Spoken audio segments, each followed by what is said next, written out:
সংসারের যাবতীয় কাজ সেরে আঁচলে হাত মুছতে মুছতে যখন ঘরে ঢুকলো শ্রীময়ী, তখন চোখ গেল টেবিলে রাখা বিয়ের কার্ডটির উপর। বিকেলবেলা এসেছে কার্ডটি। 3 বছরের টুবাই তখন ঘুমে আচ্ছন্ন, আর ওদিকে সুনীল ল্যাপটপে কাজ করছে। শ্রীময়ী ধীর পায়ে এগিয়ে গেল। কার্ডটা দেখতে গিয়ে খেয়াল হলো তার হাত কাঁপছে, আর বুকের ভিতরেও কেমন যেন এক অস্থিরতা। কার্ডটি খুলতেই জলজল করছে নাম দুটো, অর্কদীপ ও সুদেষ্ণার শুভ পরিণয়। উফ, শ্রী, এবার গাছ থেকে নামবে নাকি তোমার দাদাকে ডাকবো? শ্রীময়ী অর্কর কথায় কর্ণপাত না করে পাতার মধ্যে কাঁচা আম খুঁজে যাচ্ছে। অর্ক আরো কয়েকবার ডাকার পর শ্রীময়ী নামলো গাছ থেকে। অর্ক সাথে সাথে ধমক দিয়ে বলল, এই ভর দুপুরে রোদের মধ্যে গাছে চড়ে আম পাড়ছে, একবার যদি গাছ থেকে পড়ে যাও তখন কি হবে বলো তো? হয় পা নয়তো হাত, কিছু একটা ভাঙবে। এবার তোমার দাদাকে বলতেই হচ্ছে। শ্রীময়ী মুখ বেঁকিয়ে বলল, তখন থেকে শুনে যাচ্ছি তোমার দাদাকে ডাকবো, তোমার দাদাকে ডাকবো, কই ডাকতে তো দেখলাম না। আর শোনো অর্কদা, আমি আমার দাদা মানে তোমার পরম প্রিয় বন্ধুকে ভয় পাই না, এইসব ভয় আমাকে দেখাতে এসো না। শ্রীময়ী চলে গেল। পায়ের নুপুরের আওয়াজ কানে ভাসতে ভাসতে একসময় যেন শব্দটা মিলিয়ে গেল। অর্ক একটু হাঁপ ছেড়ে বাঁচল। সাইকেলটা নিয়ে এবার বাড়ির পথ ধরল। ইদানিং গলা দিয়ে ভাত নামে না অর্কর। মায়ের পেনশনের টাকায় খেতে বড্ড খারাপ লাগে। চাকরির চেষ্টা করছে খুব, একটা চাকরি পেলেই সব স্বপ্ন সত্যি হবে। জানিস অর্ক, আমার বোনটাকে নিয়ে আর পারছি না। ঘরের সবাই অতিষ্ঠ হয়ে গেছে ওকে নিয়ে, একটা কথাও শোনে না। সামনেই ফাইনাল পরীক্ষা, এত বড় মেয়ে এখনো অবধি ছেলে মানুষই যায়নি। যখন তখন বাইরে বেরিয়ে যায়, পাড়ার বাচ্চাদের সাথে মার্বেল খেলে, কুকুর বাচ্চা নিয়ে বাড়ি চলে আসে। সেদিন তো দেখলাম ড্রেন থেকে বল তুলছে। জিজ্ঞাসা করতেই বলল, যে ব্যাটে করে বল মেরে ড্রেনে ঢোকাবে তাকেই ড্রেন থেকে বল তুলতে হবে। অর্ক সবটা শুনে হাসি আর থামিয়ে রাখতে পারল না। শ্রীময়ীর দাদা শ্রীজাত কিছুটা রেগে বলল, তুই হাসছিস? একবারও আমার বাড়ির লোকের কথা ভাবছিস না? মানুষগুলো ওর জন্য পাগল হয়ে যাচ্ছে। অর্ক তখন শ্রীজাতকে শান্ত করার জন্য বলল, এত ভাবছিস কেন? শ্রী খুব ভালো মেয়ে, ওকে নিয়ে এত টেনশন করার কিছু নেই, ও নিজের ভালোটা বোঝে। ঠিক সেই মুহূর্তে শ্রীময়ী অর্ক আর শ্রীজাতর পাশ দিয়ে চলে গেল আর বলে গেল, ফিরতে দেরি হবে। শ্রীজাত কিছু বলবার আগেই বেরিয়ে গেল শ্রীময়ী। শ্রীজাত এবার রেগে গিয়ে বলল, দেখলি অর্ক, মেয়েটার কাণ্ডটা একবার দেখলি? এবারও তুই বলবি ও নিজের ভালোটা বোঝে? আর কদিন পর পরীক্ষা, কোনো চিন্তা আছে মেয়েটার? দিব্যি হেথা সেথা ঘুরে যাচ্ছে। রাত্রি 8টার দিকে অর্কর ফোনে শ্রীজাতর কল এলো। ফোনটা রিসিভ করতেই শ্রীজাতর কথায় ভয় আর উৎকণ্ঠা প্রকাশ পেল। শ্রীময়ী এখনো বাড়ি ফেরেনি। দ্রুত সাইকেল চালিয়ে অর্ক খুঁজতে লাগলো। শ্রীময়ীর সব বান্ধবীদের বাড়ি গিয়ে খোঁজ নিল, কিন্তু কেউ কিছু বলতে পারল না। শ্রীজাত এবার ভীষণ ভয় পেয়ে গেল। অর্ক ওকে শান্ত করে বলল, আমি শ্রীময়ীকে একটা জায়গায় বহুবার দেখেছি, সেখানে গিয়ে খোঁজ নিচ্ছি। তুই এই আশেপাশেই থাক, যদি ওর খবর পাস আমাকে ফোন করে জানাস। অনেকটা রাত হয়ে গেছে। শ্রীময়ী বুঝতে পারছে আজ আর বাড়িতে গেলে তার রক্ষে থাকবে না, সবাই মিলে বকবে। তাতে কি, সে তো রোজ সবার বকা খায়, আজও না হয় খাবে। কিছুটা যাওয়ার পর বুঝতে পারল 3-4 জন তার পিছনে আছে। আশেপাশে কোনো বাড়ি ঘর নেই। গলিটা পেরোলেই মেন রোড, সেখানে মানুষজন আর আলো অনেক। ফোনটাও নিয়ে আসেনি, নইলে দাদাকে ফোন করে ডেকে নিত। তাড়াতাড়ি হাঁটতে লাগলো সে। খেয়াল করলো তারাও জোরে হাঁটছে। এবার শ্রীময়ী ছুটতে লাগলো, আর পিছনে যারা ছিল তারাও ছুটতে লাগলো। ছুটতে ছুটতে শ্রীময়ী একজনের সাথে ধাক্কা খেল। অল্প আলোর মাঝে বুঝতে পারল সামনে অর্ক দাঁড়িয়ে আছে। ভয়ে সে অর্ককে জড়িয়ে ধরল। অর্ক চিৎকার করে বলল, একবার মেয়েটার গায়ে হাত দিয়ে দেখ, কাউকে আস্ত ছাড়ব না। শ্রীময়ীর পিছু নিয়েছিল যারা, তারা পালিয়ে গেল। শ্রীময়ী তখনও ভয়ে অর্ককে ধরে আছে।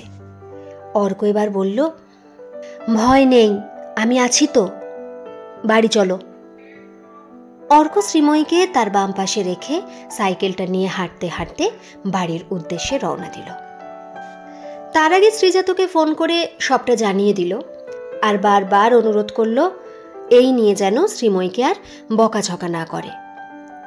শ্রীময়ীকে বাড়িতে রেখে অর্ক নিজের বাড়িতে চলে গেল।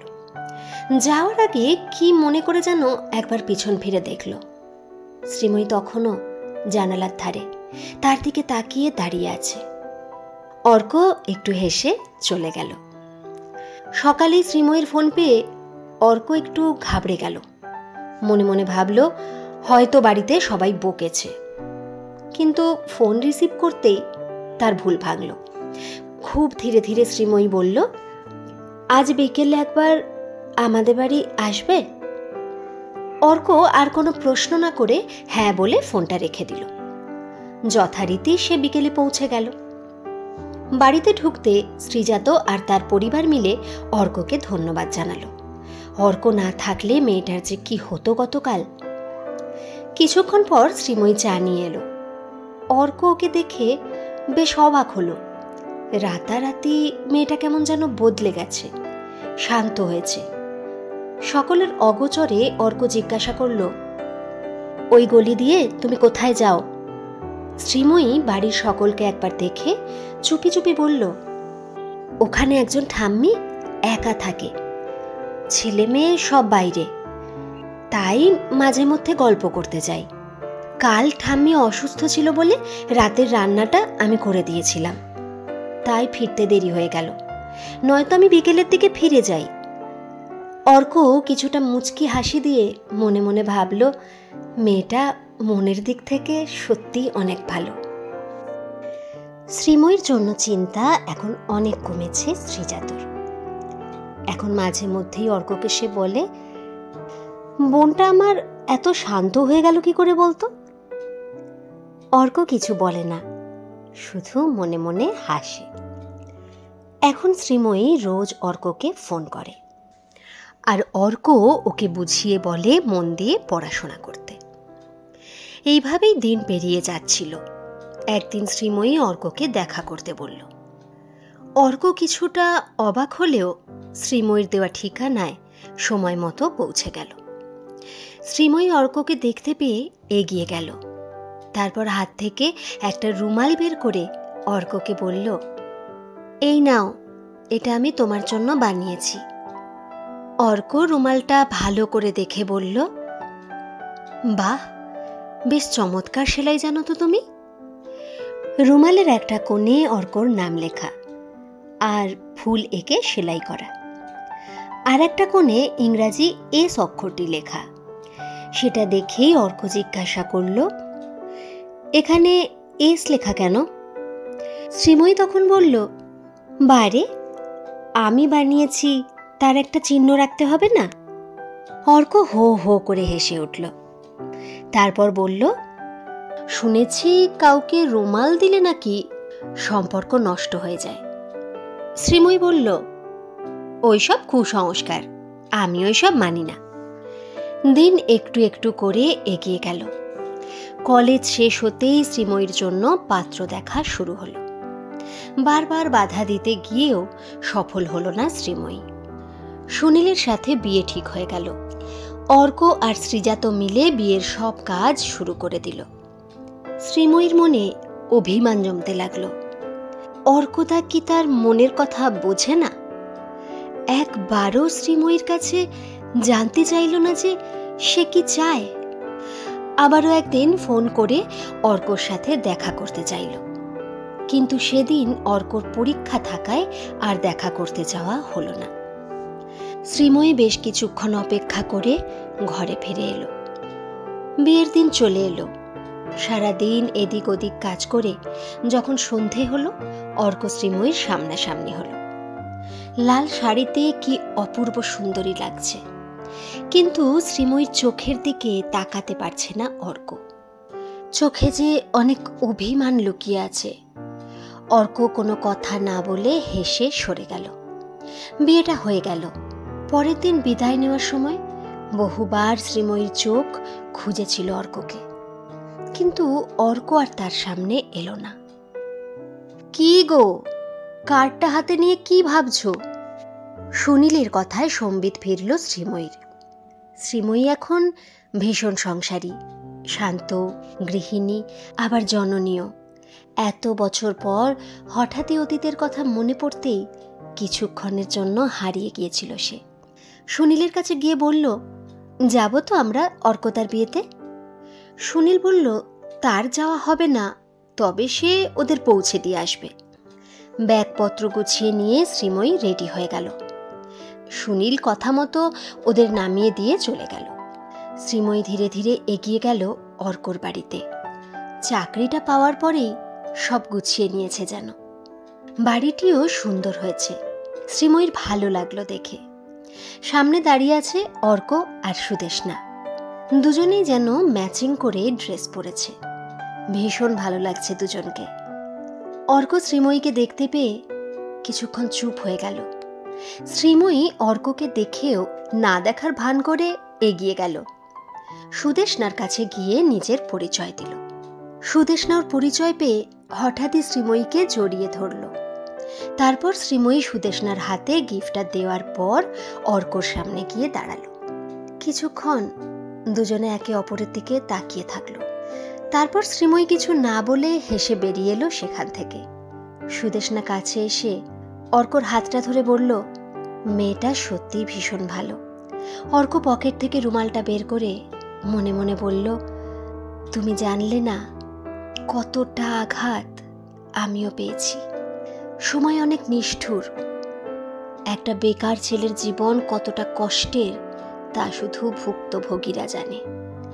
আজ আমার সব আছে, শুধু তুমি নেই। যার সাথে বাকি জীবনটা চলার শপথ নিয়েছি তাকেই শুধু জানিয়েছি আমার প্রথম ভালোবাসা, শ্রীময়ী।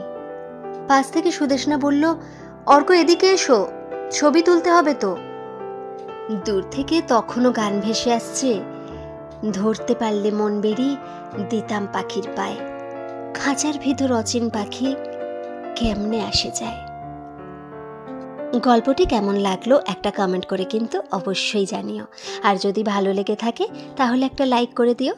আর আমার এই নতুন চ্যানেলটিকে সাবস্ক্রাইব করে আমার পাশে থেকো প্লিজ। অনেক ভালোবাসা রইল তোমাদের জন্য। ধন্যবাদ।